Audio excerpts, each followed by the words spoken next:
Vale. Bueno, eu son oriundo do Pueblo Vello, efectivamente. Eu fui bautizado na mesma iglesia que existe agora no Porto Marín Novo, pero na iglesia de abaixo, quer dicir, que nací no 34. Era prácticamente máis maior que a vos, pero era un rapaciño cando se trasladou o pueblo. Isto foi polo ano 1967 cando viñamos para arriba, aunque as obras empezaron no 1958 cando se empezaron a poñer andamios na iglesia para trasladala, porque foi quizás ahora o edificio máis importante así en trasladar, e que ahora se fala máis dela, non? Entón empezaron as obras no ano 1958. Nese entonces eu xa pasei a traballar aí con Fenosa, precisamente. En fin, o pueblo de abaixo era un pueblo como naquele entonces, con casiñas que non tiñan moitas delas servicios, non tiñan, había as que sí que o tiñan, pero había moitas adosadas á roca, que pola parte de atrás non tiñan pared, senón que estaban apoiadas na roca, as mesmas vigas apoiaban as calles eran moi estreitiñas. Entonces pois empezou a obra, empezou a historia, empezouse por aí nos 60, por aí no 1960 a facer un novo pueblo aquí. Trasladouse pouco a pouco, houve outros edificios que tamén lle trouxeron así as pedras das esquinas, como a casa sindical, hai a iglesia de San Pedro tamén, que tamén lle trouxeron só a fachada, pero son iglesias pequeniñas e que empezaron a trasladalas moito despois. Tamén no 1963, cando viñamos para aquí xa, porque o embalse xa estaba feito abaixo e cerraban a agua, pois houve que virse do Pueblo Vello, pero non quer dicir que aquí que isto era todo terminado. As calles estaban sin terminar, había casas que sí, que non metemos nelas, pero había moitos edificios que estaban ainda sin terminar. E un deles foi a iglesia que terminouse como 3 anos despois, desde que xa viñamos para arriba. O pueblo de aquí, pois, como ves, tiña un proxecto de bastantes máis casas que se fixeron, pero como a xente daquelas pois aproveitou a ocasión para irse para outros pueblos quizá de máis vida, pois non se chegaron a facer todo o proxecto que tiñan de casas, senón que deixaron solares sin edificar, aunque despois esos solares pasaron ao ayuntamiento, e o ayuntamiento despois vendeunos, edificouse neles, e agora tamén hai máis casas que en principio se habían feito, aparte das que surgiron xa cos anos, que isto xa ves, xa fai 40 e tantos anos. Entonces, desde entonces xa moitas hogares e fincas que había dos alrededores xa tamén se está dedicando neles, se está facendo casas. E nada máis que se pode dicir, pois que o pueblo en realidad era un puebliño sin medios de vida, pero eso sucedía naquele entonces na maior parte dos pueblos. Se fora hoxe, posiblemente estaría máis bollante coa da hora, que estaba a orilla do río, había moita pesca, había anguilas, recordo que casi había unhas 3 ou 4 familias que vivían solo de pescar peixes e de por vendelos, aparte dos que pescaban ao consumo deles. O que sei, pois... Por que razón se trasladou? Bueno, a razón creo que é evidente, xa a conocéis, foi por motivo da construción dun embalse de Belesar, que está a 40 km de Porto Marín, aguas abaixo, que foi para a produción de enerxía eléctrica, que gracias a eso hoxe Galicia quizá é unha das regións que máis enerxía produce, que se traslada, bueno, hoxe por medio das líneas que hai, traslada para toda España, pero Madrid concretamente é onde está ahora a oficina principal da empresa que construiu un embalse, que naquela será a nivel Galicia. En Galicia hai moitos embalses, aparte dese, que é un embalse de Belesar, que está moi cerca de Chantada. Como se trasladou a iglesia? Pois pedra a pedra, o sea, que empezouse a desfacer como se ahora empezamos a desfacela aquí, por suposto empezase polas pedras de arriba, nunca polas de abaixo. Empezaron a desmontar as pedras, empezaron a traer para aquí, para onde se iba a emplazar a nova iglesia, poñelas moi lexos, empezaron a poñer moi lexos, e logo, a medida que iban quitando pedras, iban aquí acercándose ao punto onde despois surgiu a iglesia. E depois volveu ao revés, é como se colles unha película e a faz andar ao revés e logo a faz andar hacia adiante no efecto da construcción da iglesia, incluso casi sin medios, montouse unha grúa moi grande ao lado dela e desmontando pedra por pedra, por suposto todas moi numeradas e incluso as pedras que tiñan así como figuras e as da porta moi protegidas con escaiola, o sea que escaiolábanse pola parte onde tiñan figuras para que ao montalas aquí que non se rozaran ni nada. Eso é o sistema que usaron. O haberse negado Portomarín no ano 62, ao final do 62, xa non foi unha época, dicíamos, a época clave do crecimento ou de fase de Portomarín, porque Portomarín había moitos anos, máis de 30 anos, en que se viña a falar de que se iba a inundar, que iban a construirse un embalse que inundaba as veigas dos antigos poblados de San Nicolás e San Pedro. Pero despois houbera outro proxecto donde o embalse que se construiu en Blesar non alcanzaba máis que as inmediaciones da Ferreiroá. Ali era a cola do embalse e despois augas arriba construíase outro que era nos penedos que hai en Navallos, entre Navallos e Páramo, ali construíase outro embalse máis pequeno cuyas augas seguirían remansando hasta as proximidades do balneario de Lugo. Despois, no ano 37 ou 38, foi cando se decidiu facer un solo embalse. Eso tardou moitos anos. Eu recordo que, sendo moi neno, a xente de Portomarín xa non construía casas novas, nin facía reformas, por aquilo que se dicía, vai, se vir un balse, xa non paga nada que non se van a pagar. Concretamente, na miña casa, fixeras unha palleira, xunta a casa do panadeiro, e a meu padre dicían os veciños, non fagas a palleira que se vai vir un balse.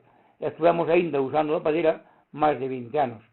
Isto fai a min recordar que outros povos, que de todos conocidos, como foi Navia de Suarna, ou foi Riaño, que estiveron tamén con aquilo que iban a inundar ou non iban a inundar, e por fin inundouse o último, e sufriron o embalse moitos anos antes. Pero a Portomarín pasaba o mesmo. A Portomarín, o embalse non foi físicamente cando a auga chegou a Portomarín, si que non que había anos que por culpa de que se iba a facer ou non se iba a facer o embalse, o Portomarín vello non crecera o ritmo que debera.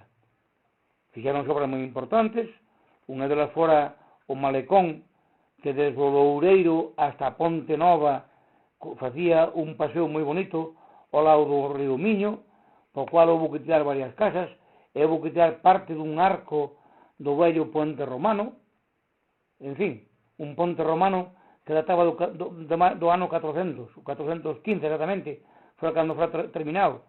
Un ponte que tiña 150 metros de largo, foi a ponte romana máis larga que se fixo no cauce do río Miño, moito máis larga que a de Orense, que a de Lugo e que a de Tui, pero bueno, que despois destruído doña Urraca cando foi perseguida polo seu marido, que despois volveu a reconstruir no 1150 por Pedro el Peregrino, ca colaboración de doña Urraca.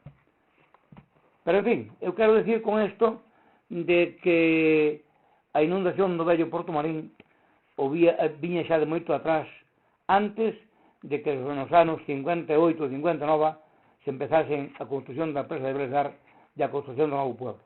Por lo tanto, o crecemento de Portomarín antiguo foi relantizado por ese motivo. Eu non recordo cando ordena a encomienda, pero sí que recordo cando se destruiu o vello hospital de peregrinos e se fixo en el un novo hotel, que despois tamén por culpa do embalse non se chegou a terminar. Pero o vello Portomarín era unha villa moi bonita, ben situada nas márgenes do río Miño, nunha zona estratégica con un clima moi benigno e que era unha zona de gran produción. Tamén teño que decir que hoxe temos un pueblo novo moi bonito, pero o vello Portomarín estaba dotado de tantos ou máis servicios que ahora. Había moitos comercios, había 5 comercios de ultramarinos, o comercio de Costa, o comercio de Rigueira, o comercio do Redondo, o comercio de Zazar. Había 2 droguerías, a do Drogas, Don Clemente, e a droguería que tiña don Enrique Carballas. Había 2 librerías, había 4 grandes comercios de tejidos, había 4 ou 5 hoteles de pequenas dimensiones, 4 ou 5 hoteles. Estaba a casa de Zazar, estaba a casa de Ferreira, estaba a casa de Parrocha, estaba a casa do Borraxeiro, estaba a casa de Cruz, daban de comer os de Vitorino, daban de comer varias casas, porque Portomarín era un núcleo dunha gran influencia, tanto para a xente que nos visitaba, os peregrinos que xa pasaban tamén en aquel momento polo vello puente, polo puente que fixeran no ano 30. En fin, había grandes bares, cafeterías. Eu recordo que había 6 ou 7 bares, había cafeterías moi boas, como eran a cafetería Supenedo, a cafetería España, a cafetería do Igón, a cafetería de Fermín. Había 2 grandes bodegones, como eran o bodegón de Regueira, o bodegón de Manuel de San Roque. Había 3 ferreterías, había 2 fábricas de fuelles moi importantes, había 4 ou 5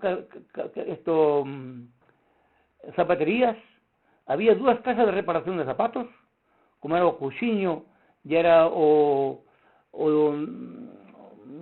chamabanlle un que era ao lado da casa do Manchego. En fin, había 2 estancos, había, dixen xa antes, 2 bons supermercados, 4 grandes supermercados. En fin, a vida do vello pueblo de Portomarín era tan importante e tan activa ou máis que hoxe. Había mercados todos os domingos, había unha feira tremenda por baixo da iglesia, houve que ampliar moito o campo da feira, porque o ganado que viña era non cabía en ela.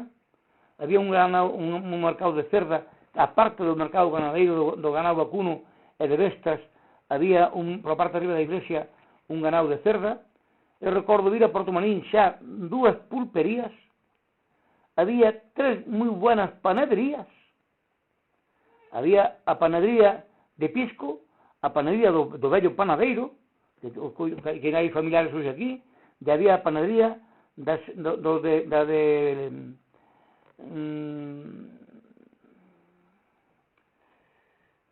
bueno, non me sale agora, non me recordo agora, que era unha señora da señora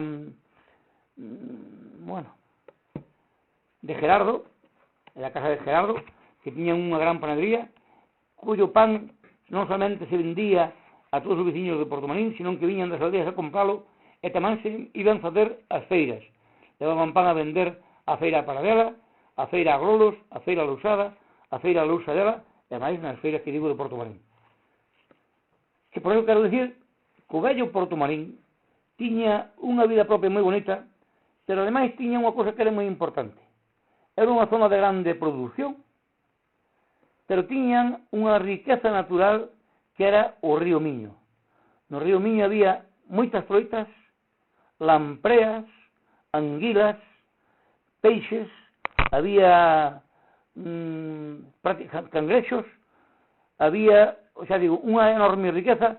Eu recordo aquel dito, a veigas de Portomarín producían as verduras, producían as patacas, producían o que se quixera botar, e depois, automáticamente, íbanse, e en media hora, chegaban a casa con boas troitas e con boas anguilas para comer. O sea que as necesidades de Portomarín cubríanas prácticamente as veigas que había, tanto a veiga da Pitanza como a veiga hacia Ferreiro A veiga de San Pedro, que tamén era moi rica, moi bonita, como a riqueza piscícola que tiña o vello pai Miño. Houve moita xente que en vez de ser trasladada preferiu migrar? Pois efectivamente, a maior parte da xente do vello Portomarín marchouse con motivo do embalse. Porque a parroquia de San Nicolás e San Pedro non o constituían solamente o que era a villa, sino que había outros núcleos de población que tamén pertencían á parroquia. Era a Ferreiroá, Castro Virxe, a villa propiamente dita, había o mosteiro e había caneiros. Todo isto quedou baixo do embalse e a maior parte da xente marchouse. En San Pedro, que non dixen antes, tamén había grandes comercios, había o comercio de Borraxeiro, que era Ultramarinos e a Casa de Comidas, había un gran comercio de texidos, que era a Casa de Ribeira, había dous bares moi importantes, un Ultramarinos, como era o Bautista e o Ferreiro, e había un comercio moi importante, que era o Parrocha. Pois prácticamente eso, unha vez que houve un embalse, desapareceron. Uns foron a comprar a Lugo, outros compraron en Coruña, e os que se dedicaban á ganadería ou á agricultura, compraron fincas de labor en outros sitios. Eu podo dicir que de golpe prácticamente perderonse 3.000 habitantes, porque éramos cerca de 280 veciños nas dúas parroquias e aquí quedábamos 74 nada máis. Todo o resto marchou. Volveuse a recuperar porque non había seguridade do que era a vida económica e a vida no novo Portomarín. Era un desconocido e a xente pois, comprou en outros sitios cos poucos cartos que deu Fenosa, comprou en outros sitios e marchouse. Repito, as casas máis importantes casi que había no vello Portomarín e no vello San Pedro desapareceron. Como dixen antes, a casa de Borraxeiro, a casa do Parrocha, prácticamente desapareceron os arenas, aquí quedou solo, cando había 5 ou 6, desapareceu tamén o de Portomarín, desapareceron as casas de Quiroga, desapareceron as señoras de Alvarado, desapareceron prácticamente as casas de importancia, desapareceron todos os que eran da casa do Marqués de Paredes, desapareceron os condes, o sea que as grandes casas de Portomarín, que eran de un arraigo e unha nobleza importante xa de moitos séculos, desapareceron prácticamente. Cree vostede que pode medrar máis o pobo se non se fixeran vales? Home, claro, o vello Portomarín, cuya situación estratégica na súa configuración era maravillosa, xa dixen antes que era unha zona moi rica, porque as terras de sedimentación dos ríos producen de todo. Eu recordo que aquí prácticamente as fincas podían dar 2 cosechas. A principios do mes de junio xa había patacas novas, había guisantes, había tirabeques, había grandes frutales, e iso aquí no pueblo novo non hai. Claro que o pueblo vello de Portomarín, se non fora porque había máis de 30 anos que se falaba do embalse, houbera crecido moito máis, porque tiña moi boas combinacións. Tiña unha boa carretera a Páramo e a Puebla, tiña carretera a Lugo, tiña carretera a Santiago, tiña carretera a Sarria, fixeras unha ponte nova no ano 30, o sea que era un núcleo de población moi importante. Hai que pensar que aquí houve hasta concentrados regimientos de tropas do ejército, nas vellas escuelas houve un regimiento de infantería aquí concentrado, había un cuartel da Guardia Civil moi importante na marxen de San Pedro, na parroquia de San Pedro, que despois ardera e trasladáronse a Portomarín, a parroquia de San Nicolás. O sea que o vello Portomarín tuvo unha gran importancia ao largo da historia, pois foi unha das vilas antiguas máis importantes do interior de Galicia. Por que se decidiu a ubicación actual do pobo? Bueno, isto foi unha decisión da empresa que expropiou, foi unha decisión de Fenosa, se cara aconsellada ou dirixida polos arquitectos e os ingenieros redactores do proxecto. Eu máis ben podía nombrar aquí agora como ingeniero redactor do proxecto do embalse a don Manuel Blas, podía nombrarse como arquitecto constructor do que foi todo o pueblo, a maior parte do pueblo, e a traslado dos monumentos, dos poucos monumentos que trasladaron, pois había moitos máis, pero os 5 monumentos que trasladaron, que levou o peso de todo isto, foi un arquitecto da Dirección Xeral de Patrimonio que se chamaba don Francisco Pons Orolla.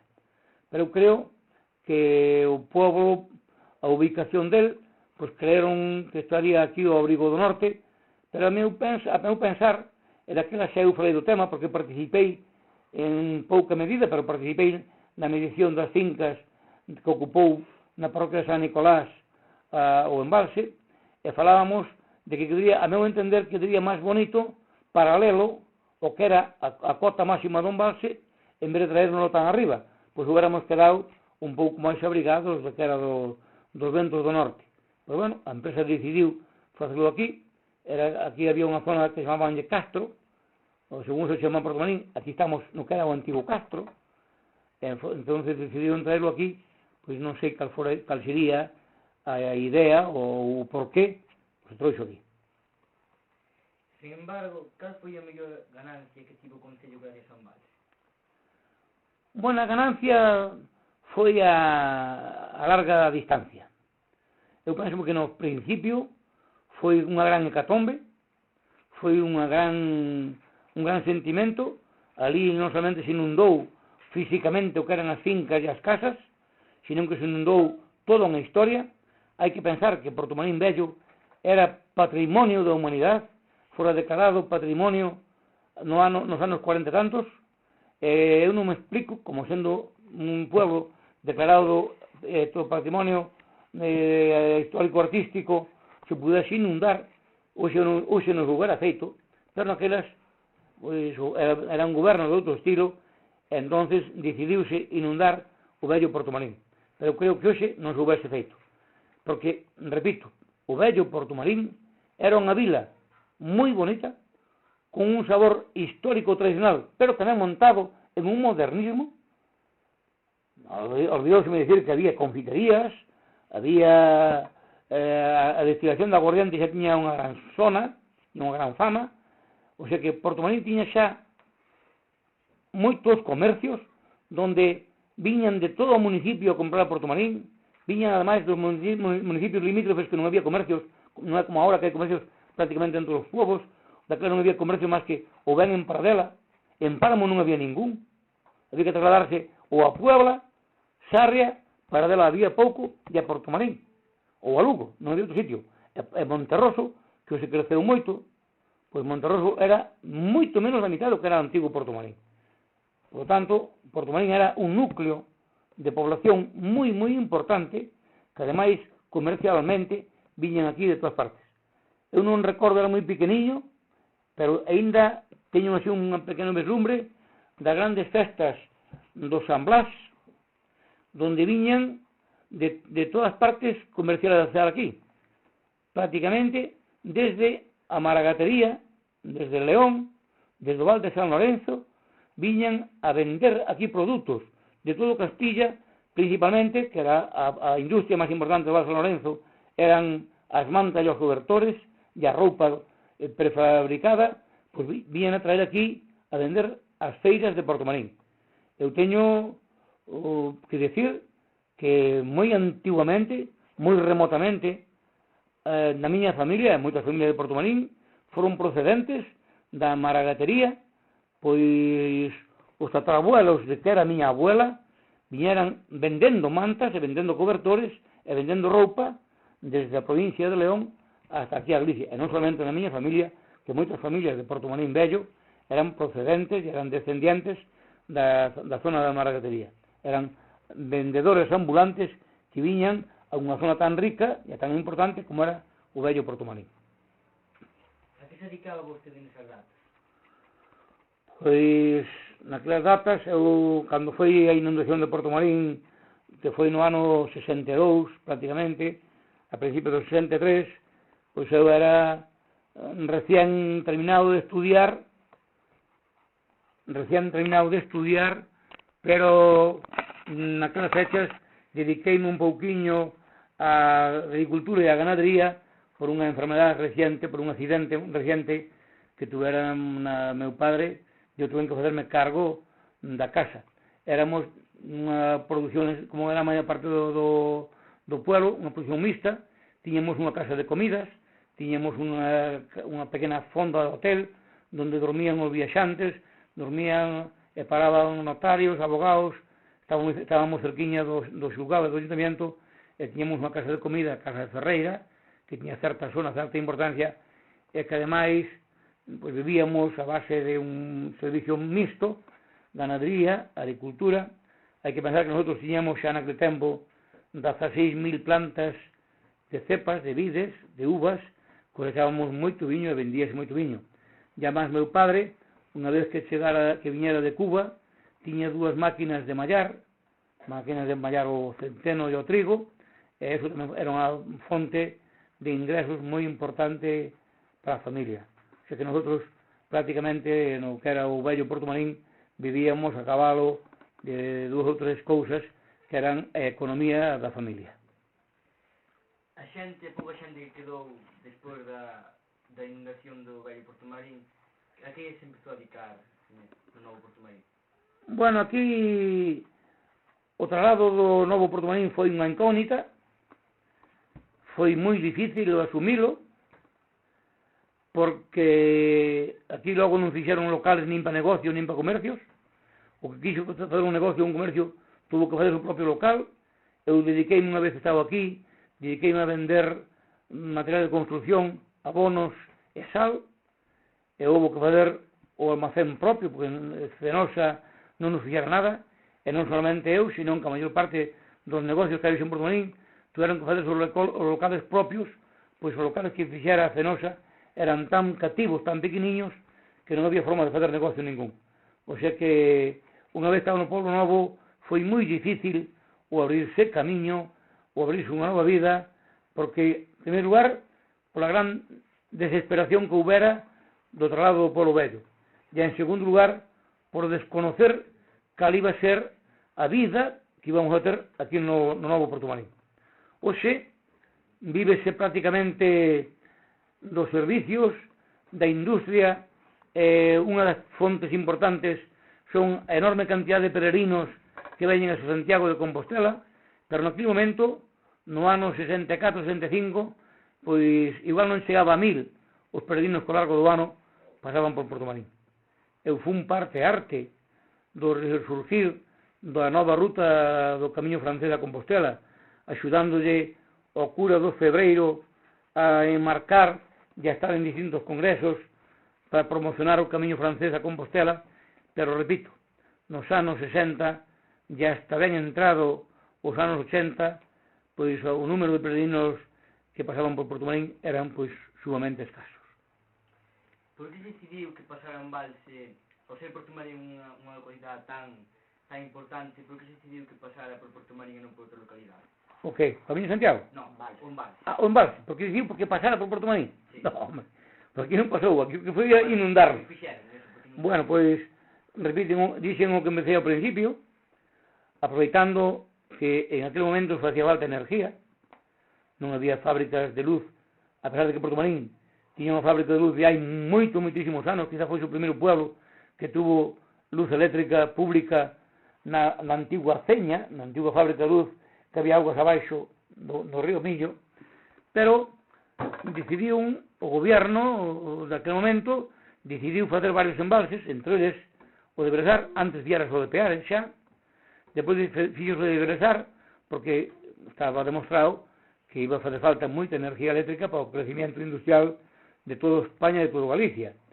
Prova disso é que hoxe hai moitos máis embalses, triplicaron os embalses, hai térmicas, hai energía eólica, agora estamos con a energía solar e ainda así non chega.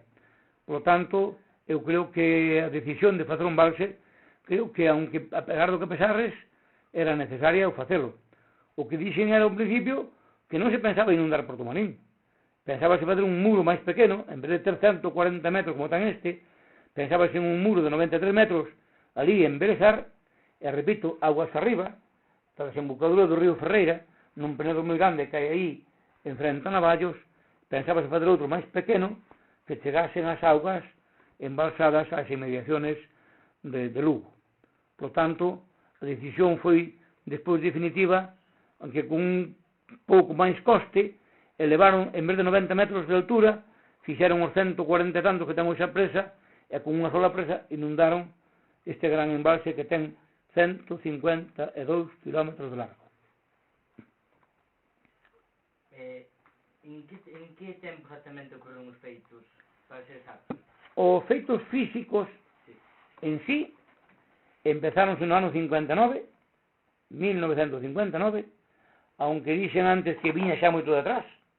O impacto máis duro xa viña de atrás, pero empezouse a construción da presa e ao mesmo tempo xa a expropiación e a explanación do novo Porto Marín empezouse no ano 59 e terminouse a finales do 1962. Exactamente o día 10 de xaneiro do ano 63 nosotros temos que abandonar a casa, unha das casas onde vivíamos no Pueblo Vello, teníamos 3, pero onde vivíamos houve que abandonala o día 10 de xaneiro do ano 63 porque a auga inundou-nos xa a casa.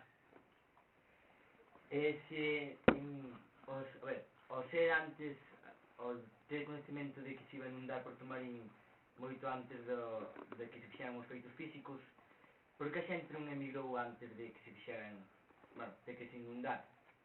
Porque eu creo que como todo que está por vir, pois é unha incógnita.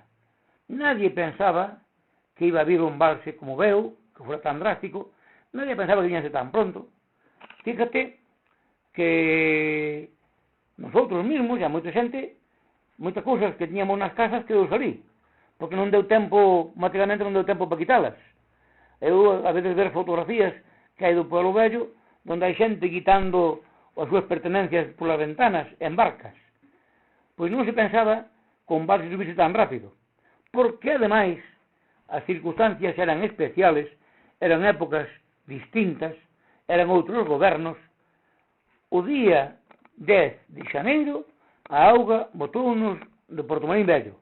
En cambio, a autorización para cerrar as comportas do embalse a Fenosa concedéronselle o 24 de marzo dese mesmo ano 1963. E xa nosotros xa levábamos aquí desde o principio de xaneiro. O sea que as circunstancias eran especiales, os tempos eran moi difíciles, era unha certa dictadura donde os gobernos dicían unha cousa e facíase e máis nada.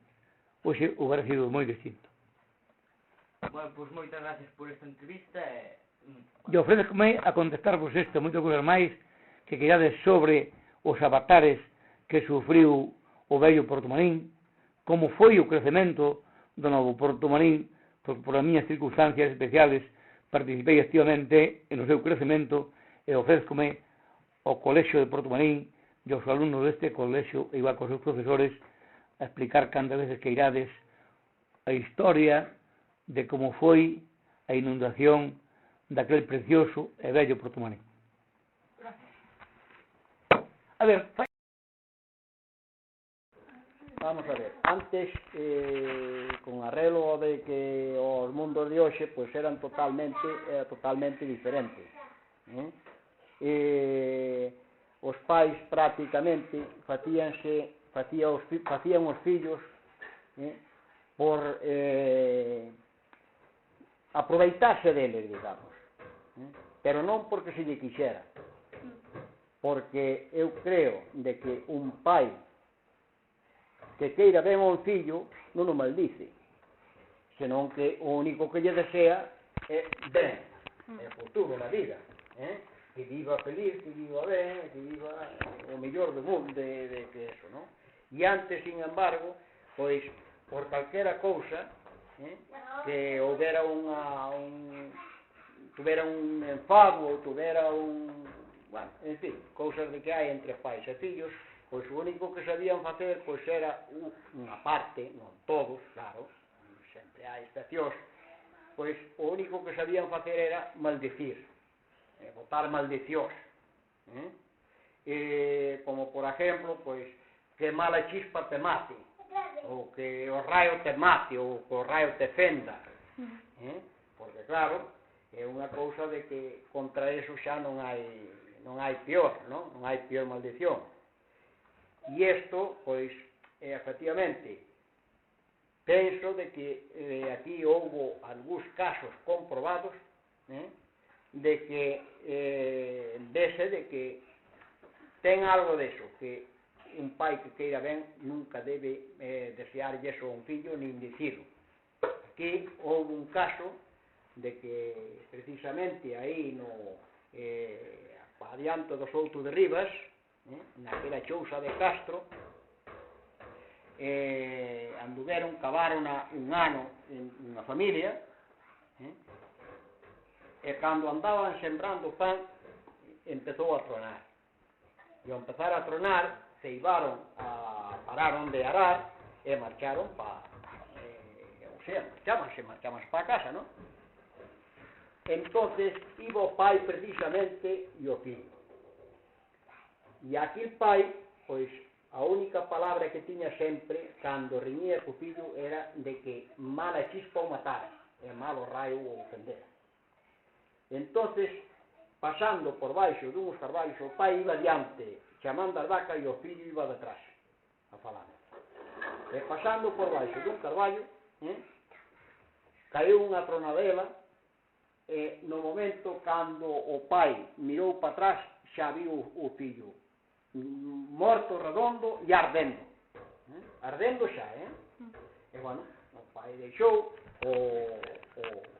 a xugada, as vacas, e agarrou a non sei que lle tirou, se terra, se que foi, e bueno, apagou o lume, non ardeu de todo, pero ali matou o chico. Eso foi un caso que se deu aquí no pueblo de Recería.